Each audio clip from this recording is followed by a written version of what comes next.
Welcome, Snap Strategists, to the Galacta Growth Guide, where small cards dream big. Today, we're taking Marvel Snap to cosmic heights with a deck that revolves around Galacta, the cosmic powerhouse with a hunger for massive potential. From tiny sparks to galaxy-sized threats, we're using every card at our disposal to grow our power, whether it's in your hand, on the battlefield, or even still on the deck. This video will break down the strategy, show you the best combos, and teach you how to grow your board presence to galaxy-sized proportions. If you're ready to see how this deck can boost you to infinite and beyond, then let's jump in and get snapping. Galacta herself is a 4-cost 6-power card that boosts the power of the first card you play on each turn at a different location. This ability alone is intimidating all on its own, but we can abuse it with a couple of cards that thrive on getting their power boosted in ways that other cards just don't. Pair these with other growth effects, and you'll find yourself in the winner's seat an absurd amount of the time. The whole lineup for this deck is Zabu, Forge, Okoye, Brood, Magic, Silver Surfer, Nakia, Sebastian Shaw, Absorbing Man, Galacta, Gwenpool, and Serah.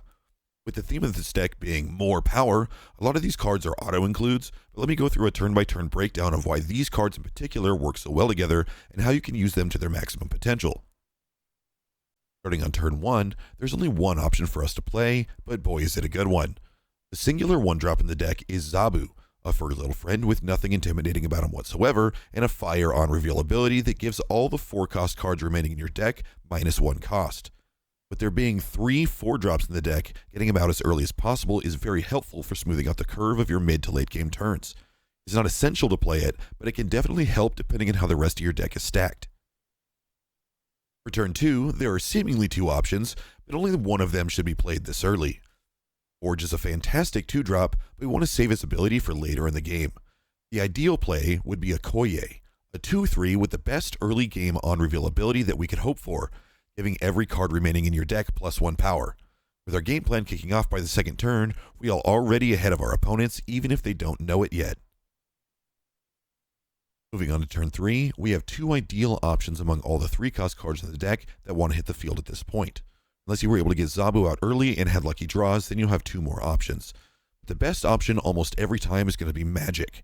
At this point, you'll know what each of the lanes are going to be, and you can get rid of the one that's going to cause you the most hassle.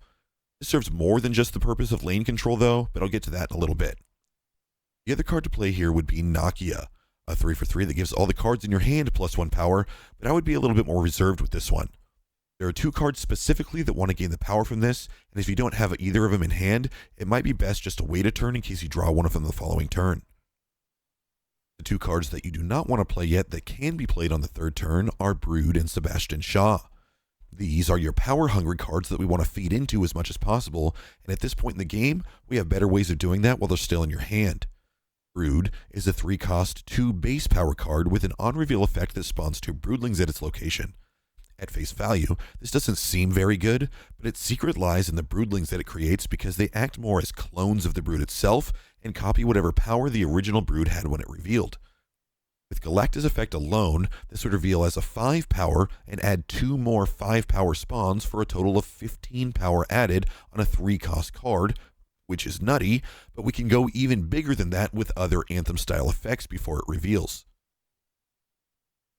Shaw is a 4-power 3-drop with a static ability that fits this deck like a glove.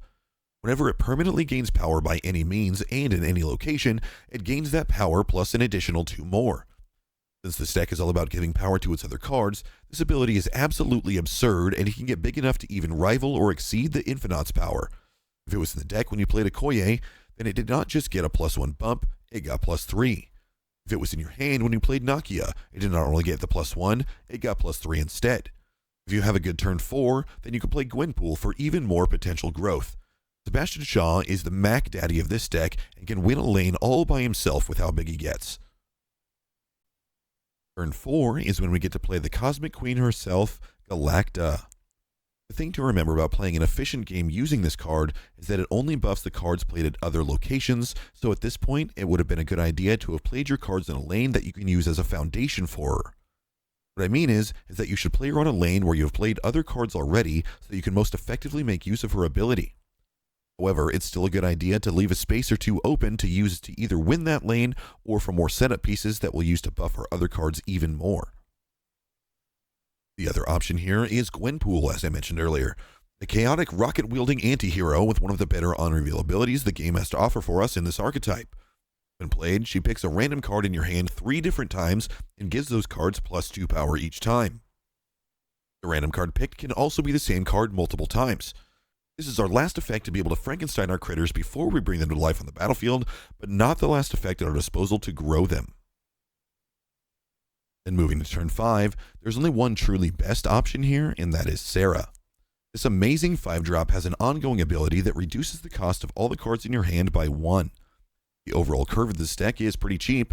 Serah is the most expensive card, and reducing the cost of the rest of them means that you'll be able to play out your hand throughout the rest of the game and ensure yourself that victory. However, if you don't have Serah at this point in the game, all hope is not lost. Use this turn to do more of the setup pieces that could have been done on previous turns, but try to utilize your energy to its maximum potential, knowing that you don't have that reduction on board. Turn 6 is where we really start to run away with the game. We know we want to use Galacta's trigger for both Shaw and Brood, so we need to drop one of them down at the beginning of this turn and save the other for the next. It doesn't really matter in which order, but you need to be smart about your locations and how much power your opponents have played on their side as well. And with Serah on the field, you can use this time to get Forge out as a prep piece for the other one of the big boys next turn, or Gwenpool if you weren't able to do that yet either, or any of the other setup pieces that we've talked about. Just make sure that Brood or Shaw is the first one you play to get the extra buff. Now for the big finish, turn 7. At this point, there are only 2 cards I haven't touched on yet, and these cards are what tie everything together for that explosive finish.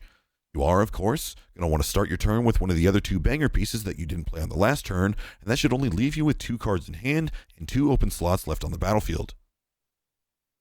Silver Surfer is a 3-cost 2-power with an on-reveal ability that turns this deck from, whoa, this deck is scary, to, how the heck am I supposed to beat that? When played, he surfs across your entire board presence and gives every single 3-cost card +2 power. And if you hadn't noticed yet, both of our WinCon cards that care about gaining power are 3-drops. And if that wasn't enough, the last card we play for the game is another Silver Surfer. Absorbing Man is a 4/4 that has an on-reveal ability that copies the text of the last card you played as long as it also had an on-reveal ability. His final burst of power is almost always going to be enough to skyrocket your way to the winner's seat and will take you to infinite faster than Arsham enjoyers hit the snap button. And that is the whole deck, guys. From front to back, you'll not only be gaining power, but cubes along the way as well. Thanks for checking out the video and for your time making it this far in it. It really does mean a lot to me. If you have any questions or suggestions, please feel free to leave them in the comments. And don't forget to hit like and subscribe to keep the channel alive. You can also find me live on my Twitch channel, twitch.tv/Depriesticles. Have a great day, everyone, and as always, happy snapping.